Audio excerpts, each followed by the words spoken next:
All right, hello and welcome to this training. As you can see from the title, what we're going to be covering today is the productivity engine. And as you can see from the overview, what we're going to be talking about more specifically is first the overview itself, the productivity lie, the core engine, the multiplier stack, the review, and then your action items for the day or the next few days. Now, before we get started, if you want to work with me one-on-one, make sure to book a call from the link in the description. We work with entrepreneurs and high performers from all sorts of different fields to help them master every aspect of their life, meaning health, wealth, love, and self, with one complete system. With that said, if you want this training along with its respective document, make sure to join the free community from the link in the description.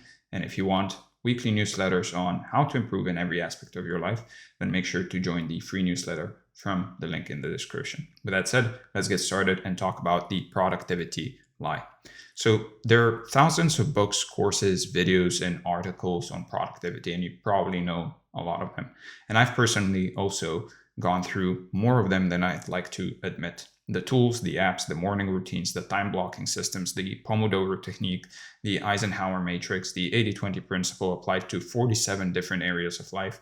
And after consuming all of that, what I can tell you with total confidence is that most of it is really noise. The actual principles that drive real output are surprisingly few, surprisingly simple, and almost entirely ignored in favor of things that are more exciting to talk about. So the productivity industry has a massive incentive to make things seem more complicated than they are.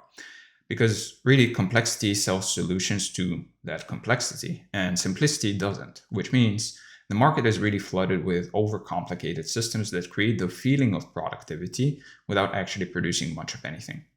And there's a deeply ironic loop where people spend hours consuming productivity content instead of doing productive work. And the consumption itself feels productive because you're learning and optimizing, but the learning and optimizing are just a sophisticated form of procrastination if it never translates into actual output, right? So reading about productivity has become a substitute for being productive, where the information gives you a sense of progress and control without requiring you to do the uncomfortable thing that would actually move your life forward and your business and so on. And the returns on productivity content consumption diminish rapidly after you learn the basics, where the first 5% of what you learn accounts for probably 90% of the value. And everything after that is increasingly marginal optimization that produces almost no additional output. Now, there's a concept called second order procrastination that explains exactly why this loop is really hard to break. And it starts with a simple observation.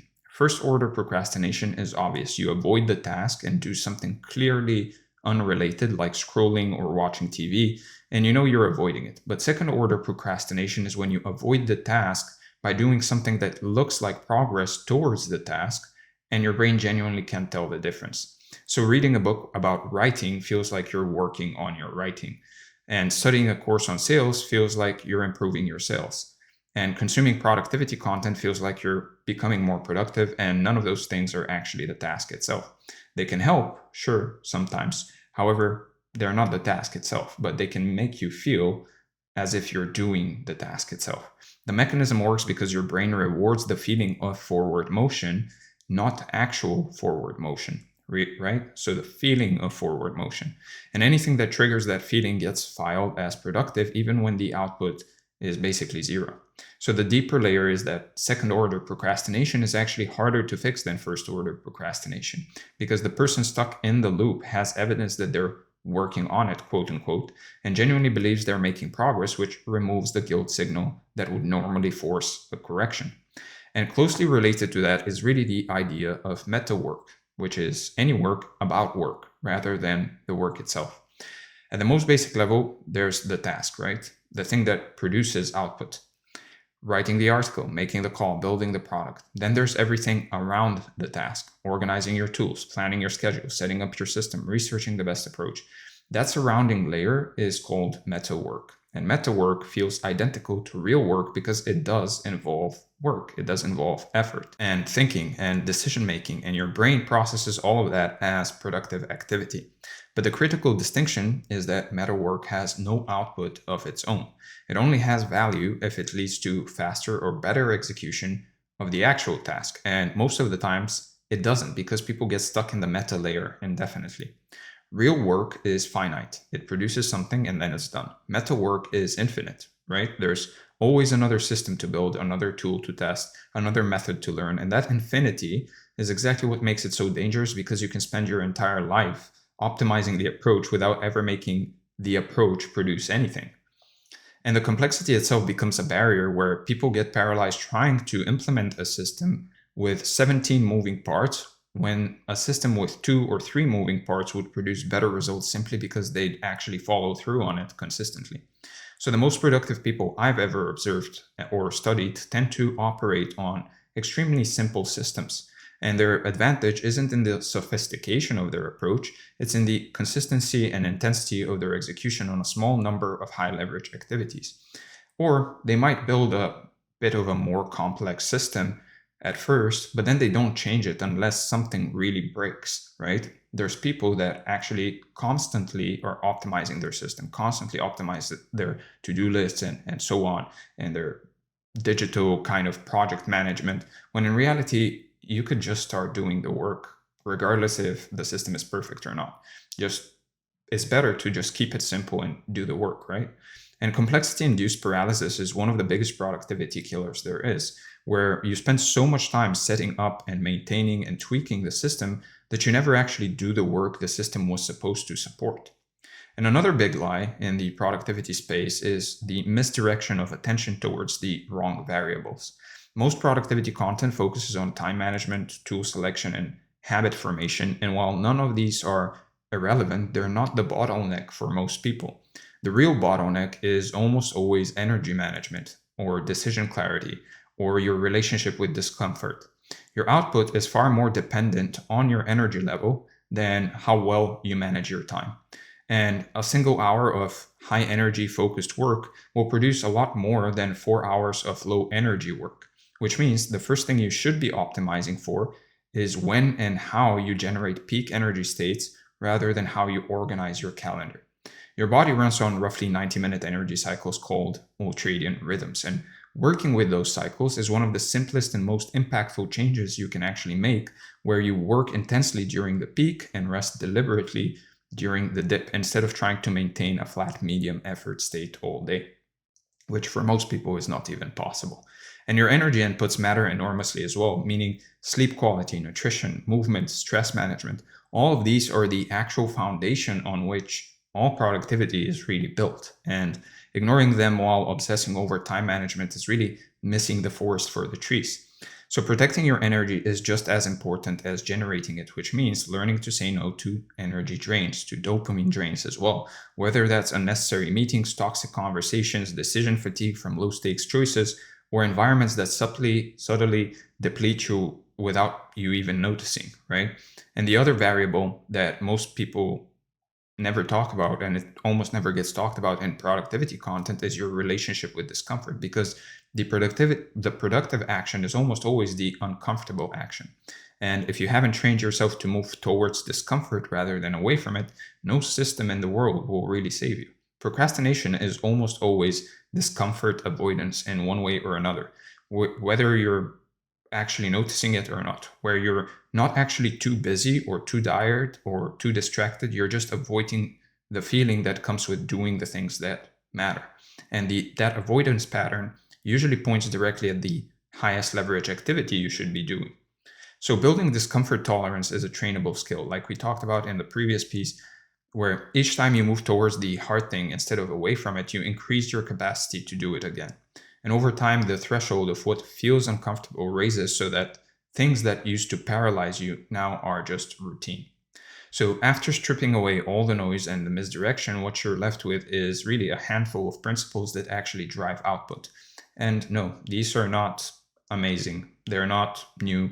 They're not going to sell 1 million books. They don't sound cool, but they're what works, and they've been validated by decades of research in cognitive science, neuroscience, and peak performance. And the people who implement them consistently outproduce everyone else by a factor that's almost embarrassing.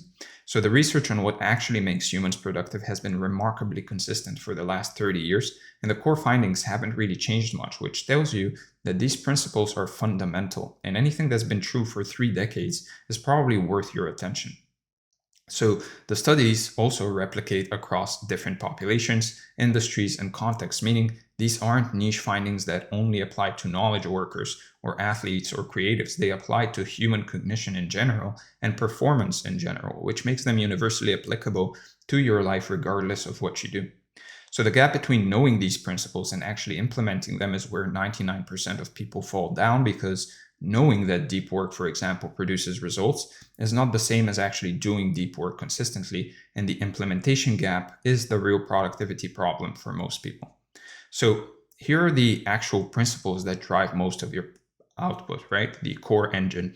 I'm going to lay these out plainly without the usual storytelling padding, because the value here is really in the principles themselves and in your willingness to implement them, and adding complexity to make them seem more impressive would be doing you a disservice. So the single highest leverage productivity behavior supported by research is deep work, meaning sustained periods of focused attention on a cognitively demanding task without interruption or distraction. And the research from Cal Newport and others shows that this type of work produces output that is orders of magnitude higher in quality and quantity than any other mode of working. The optimal deep work blocks is somewhere between 60 and 120 minutes based on the research. Now, most people can sustain 2 to 4 of these blocks per day maximum, which means your real productive capacity is about 4 to 6 hours of deep work per day, and everything else is really maintenance, admin, and recovery. So protecting those blocks is really the most important thing you can do for your productivity, because a lot of people can schedule them and yet then they get distracted and they allow the world to pull them in 1,000 different directions, which means they should go on the calendar first and everything else should schedule around them if you're optimizing for productivity specifically. And interruptions during a deep work block should be treated with the same seriousness as interrupting a surgeon during an operation.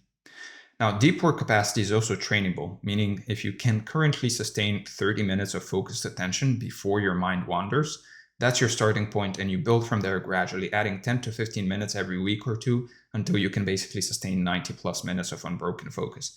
The best way to do this, by the way, is to sit down when you work, set a stopwatch, and notice the first time you get distracted, and then look at that stopwatch. It's going to tell you 15 minutes, 30 minutes, 20 minutes. Usually it's somewhere around that time before you actually get distracted. Just jot that number down somewhere, and next time try to beat it basically by, let's say, 5 minutes or 10 minutes. Now, deep work by definition means also single tasking, doing one thing and one thing only. And the research on multitasking at this point, we all know, is pretty unambiguous at this point. It doesn't work. It reduces your output quality by up to 40%, and it increases the time to complete tasks by up to 50%. And every tab you have open is really a tax on your cognitive performance as well. So the cost of context switching is much higher than most people realize, where every time you switch between tasks, it takes an average of 23 minutes for your brain to fully re-engage with the original task you were doing. So imagine you're writing, let's say, a newsletter, and you get distracted to check your phone. It takes 23 minutes for your brain to go back to the original task in reality, which means that checking your phone for just a second during a deep work block actually costs you nearly half an hour of productive capacity. And single tasking requires genuine discipline in today's environment, because everything around you is designed to pull your attention in multiple directions simultaneously. So the person who can actually resist that pull and stay on one thing for 90 minutes straight has an almost unfair advantage over everyone who can't. And it gets easier with practice, where the first week of strict single tasking feels almost painful because your brain is basically addicted to the stimulation of actually switching tasks. Every switch basically gives it a bit of dopamine. But after 2 or 3 weeks, the single focus mode starts to feel natural, and the productivity gains become so obvious that you never want to go back. And the single tasking starts to give you more dopamine than switching tasks. So the second core principle is really working in cycles that match your body's natural energy rhythms. So Ultradian rhythms, basically. The research on Ultradian rhythms shows that your body cycles through roughly 90-minute periods of higher and lower alertness throughout the day, and aligning your work with those cycles produces dramatically better results than the traditional work for 8 hours straight approach, which, by the way, most people don't actually do. So identifying your personal peak energy windows is step one. And for most people, the highest cognitive peak occurs within the first few hours after waking up, assuming you've had adequate sleep, with a secondary peak in the mid-afternoon. And scheduling your most demanding deep work during those peaks is the single biggest structural change that you can make to your day, if it's possible. So spend 1 week tracking your energy levels every hour on a simple 1 to 10 scale, and you'll see your personal rhythm clearly. And once you have that map, you can basically restructure your entire day around it so that high value work lands in those high energy windows and low value tasks fill the dips of energy. And matching task difficulty to energy level means you stop trying to do creative or analytical work when your brain is in recovery mode, which eliminates the frustration of feeling like you can't focus when really your body is just telling you that it needs a different type of activity or a break. Now, the recovery periods between cycles are also not optional, and research shows that deliberate rest between work blocks actually improves the quality, but also the speed of the subsequent work block. Meaning rest makes you more productive and more efficient rather than less. So skipping it is like skipping sleep and expecting to perform well the next day. Now, the type of recovery also matters, where scrolling social media or checking your email during a break actually increases your cognitive load. Because think about it, you basically have to process information, right? So you'd be doing yourself a humongous disservice if you did that in your rest period. The most effective recovery activities are just walking, breathing, brief meditation, or simply sitting quietly without input, all of which allow the brain to genuinely reset. And you might have noticed online videos popping up of people literally just staring at a wall for 30 minutes or so. That's a break. That's an actual break for your brain. So the recovery period doesn't need to be long. It can be 15 to 20 minutes between 90-minute blocks. That is usually sufficient. And the key is that the recovery is real and complete, rather than a half break where you're still mentally processing work-related information. Now, the third core principle is ruthless elimination of everything that isn't the task, that isn't high leverage. Research consistently shows that most people's output comes from a very small percentage of their activities, and the rest is really filler that creates the feeling of productivity without producing actual results. So obviously, as with almost everything, the Pareto principle or the 80-20 rule applies to productivity as well, where roughly 20% of your activities produce roughly 80% of your results. And the implication is that you could eliminate the majority of what you do and your actual output would barely change or probably even improve or increase because you'd have more energy and attention for the things that actually matter. So the first step is really identifying your high leverage 20%, which requires honest assessment of what actually produces results versus what feels productive. And those two categories overlap far less than most people would like to admit. So cutting the low leverage 80% requires real courage sometimes as well, because it often includes things that maybe feel urgent, things that maybe other people expect of you, or things that you've always done, and letting go of that in favor of a radically simplified workload feels risky, even though the math clearly supports it and you end up more productive and more efficient. However, if something is important yet not the main thing, you can try to delegate it, right? So for example, cleaning your house. It's not the main thing, yet it's important and we all have to do it. If it's possible for you, try to delegate it. Hire a cleaner, for example. And you can do that with a lot more tasks than you think.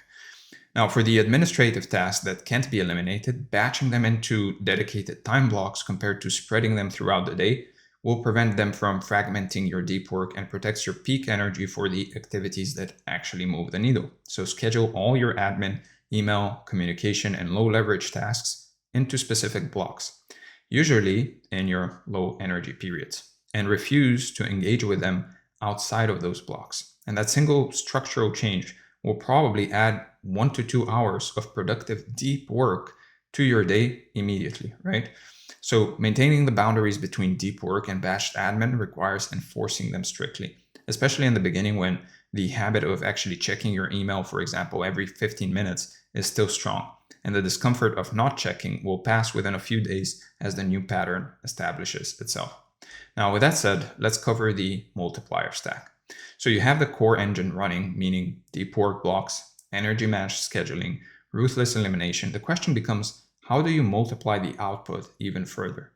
So the answer is what I call the multiplier stack, which is a set of identity level and environmental upgrades that amplify the effect of the core engine and turn good productivity into extraordinary productivity. Now, the first multiplier is your physical environment. The research on this is very clear. Your environment has a measurable impact on your cognitive performance, your focus duration, and your creative output. And optimizing it for deep work is one of the highest return investments you can actually make. So your workspace should be designed for one thing and one thing only, and you should be only doing that one thing on that workspace, right? Which is the execution of deep work. And that means removing everything that doesn't serve that purpose, including visual clutter, accessible distractions, and any environmental cue that triggers non-work behavior. Now, the research shows that visual clutter competes for cognitive processing power, meaning every object in your visual field that isn't related to the task at hand is slightly degrading your focus. And a clean, minimal workspace, as much as you can at least, isn't an aesthetic preference, it's a performance optimization. And if possible, having separate spaces for deep work and for everything else creates a powerful contextual cue that your brain learns to associate with focused concentration, so that simply entering the deep workspace begins to shift your cognitive state towards focus before you've even started working. Now, the digital environment matters just as much as the physical one, meaning your phone, your computer, your browser, and your notification settings are all either supporting your deep work or actively sabotaging it. And most people's digital environments are configured for maximum distraction by default. So turn off every single notification that isn't genuinely urgent, meaning nearly all of them. And the research shows that even notifications you don't act on still disrupt your focus because your brain registers them, it needs to process them, and then needs to find out whether they require action or not. So use digital tools deliberately where you have specific apps and sites that are allowed during deep work blocks, and everything else is just blocked or removed. Now, this isn't about willpower, it's about really designing a digital environment that makes distraction harder than focus. Now, the second multiplier is your internal state, meaning your emotional, physical, and mental condition at the time of work. And the research shows that working from an optimized state produces dramatically better output than working from a depleted or scattered state, even when the same amount of time is spent. So starting each deep work block with a brief state priming ritual, even just 2 to 3 minutes of, for example, focused breathing or intention setting, measurably improves the quality and the duration of the subsequent focus session. And the investment of 3 minutes to gain an additional 30 to 45 minutes of peak performance is maybe the best time trade that exists, right? So specific breathing patterns like box breathing, 4 seconds in, 4 seconds hold, 4 seconds out, 4 seconds hold, have been shown to activate the parasympathetic nervous system and shift the brain into a state that's optimal for sustained attention. And this is a free tool that's available to you at any moment without any equipment or training. You just breathe in for 4 seconds, hold for 4 seconds, breathe out for 4 seconds, hold for 4 seconds, and repeat. Now, setting a clear intention for the block, for the work block, meaning a specific outcome that you want to produce in the next 90 minutes, gives your brain a target to lock onto, and also dramatically reduces the wandering and unfocused start that most people experience in the first 15 to 20 minutes of a work session. Usually that happens because people don't know exactly what they want to complete or what they want to achieve in that work block. So maintaining the state throughout the day also requires attention to the basics that most productivity content ignores, meaning adequate sleep, 7 to 9 hours for most adults, proper hydration, most people are chronically dehydrated, regular movement, even 10-minute walks between blocks, and stable blood sugar, avoiding the crash and spike cycle of processed food. Sleep is the single most impactful performance variable that really exists, and 1 hour of lost sleep degrades your cognitive performance more than most people realize, with research showing that going from 8 hours to 6 hours of sleep produces cognitive impairment equivalent to being legally drunk. Now, no amount of productivity optimization can really compensate for that if you're working as if you're drunk, if you're working with the brain of someone that's basically drunk, right? So the consistency of these maintenance behaviors matters more than any occasional heroic efforts, where maintaining 80% quality sleep, nutrition, and movement every day for a year will produce vastly better performance than alternating between perfect weeks and terrible weeks. Just aim for 80%. And the third multiplier, which ties everything together, is really the identity level shift from someone who tries to be productive to someone who simply is productive, right? When productivity is part of your identity, high output becomes your default state, and the daily execution of deep work and energy management stops being a battle and starts simply being how you operate on a day-to-day basis.